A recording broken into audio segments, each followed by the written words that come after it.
Hey, welcome back to Spooky Bricks. So in today's video, I'll be discussing the second half of my Pioneer Village mock. It depicts a witch being burned at the stake, but she's escaping with the help of her little bat minions. And then off to the side, we have a small rustic hut.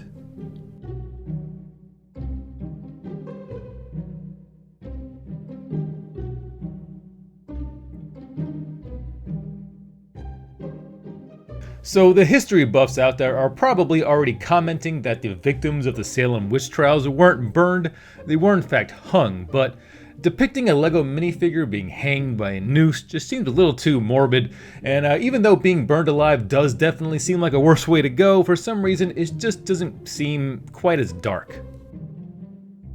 So although the witch burning section is just fantasy, the little hut is based off of another building from Salem's Pioneer Village. And if you've ever seen the movie Hocus Pocus, it's where Zachary Binks lived in his human pre-cat form. So the witch burning part of this mock is based off of a Photoshop composite I did a little while back. And by the way, I have a Photoshop channel, so if you're interested in that sort of work, feel free to go check it out. The link for it will be in the description. I haven't posted to it in a while, but there's still a decent amount of content there, and a lot of my work does have sort of a horror spooky vibe to it as well. So let's talk about the witch burning section first. For the bonfire, I started off with some modified bar frames and attached a bunch of reddish-brown bar pieces as firewood, and I attached them at an angle to get that classic bonfire shape. I put some trans orange 1x1 rounded plates to act as some hot coals.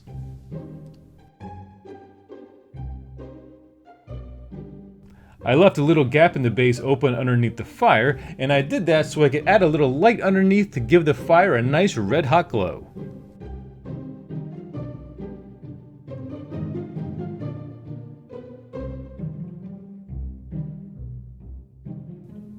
The witch's dress piece had to be turned around backwards in order to get her against the wood post behind her. The bats are attached with various trans clear bar elements, and two of the bats are on either ends of a long string as if they're untying the witch and helping her escape. Also, some of the bats are attacking her captors, so I attached those bats with small angled bar pieces, and then I attached those to the minifigures with the neck brackets.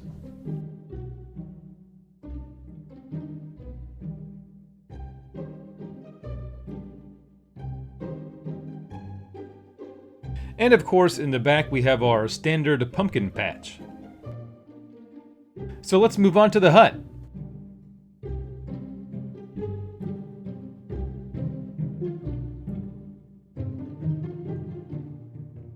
The first thing I did was to make a template for the hut, and then I based the shape of the terrain off of that.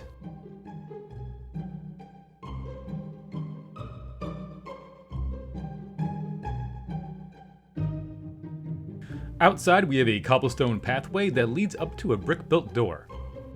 The door is built out of various plates and tiles to give it a nice vertical wood plank kind of texture. I used a crowbar and two silver horn pieces for the hinges and the door handle. The walls of the hut are built with the same techniques as my larger Pioneer house, with snot bricks on the inner walls, and then over that I put plates with tiles to create the look of wood planks. For a few of the tiles, I only partially attached them to give it a more rustic texture. However, for the roof I did something a little bit different. The roof on the real building is made up of straw, so to mimic that look, I used a whole bunch of dark tan claw pieces. I attached the claw pieces to the roof with 1x1 and 1x2 rounded plates. These plates have hollow studs, so the claw pieces can just slide right in.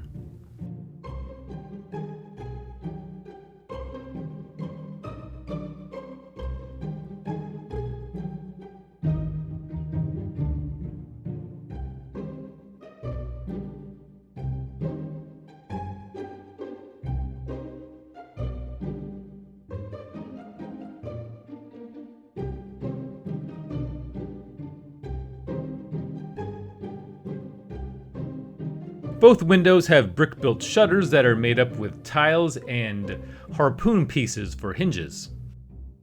Around the side, we have some chickens being penned in by a ramshackle rustic wooden fence. And then around back, we have some pigs just hanging out.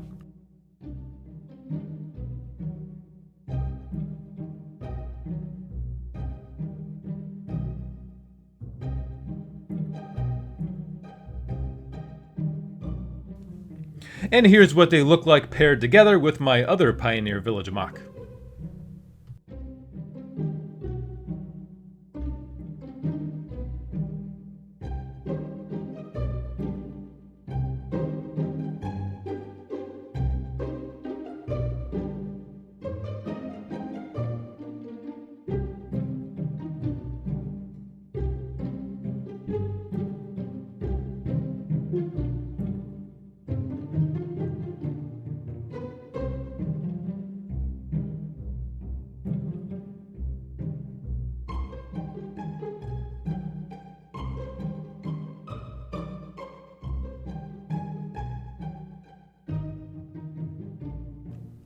And so that is just about it for this mock. Thank you for watching and stay tuned for more spooky builds.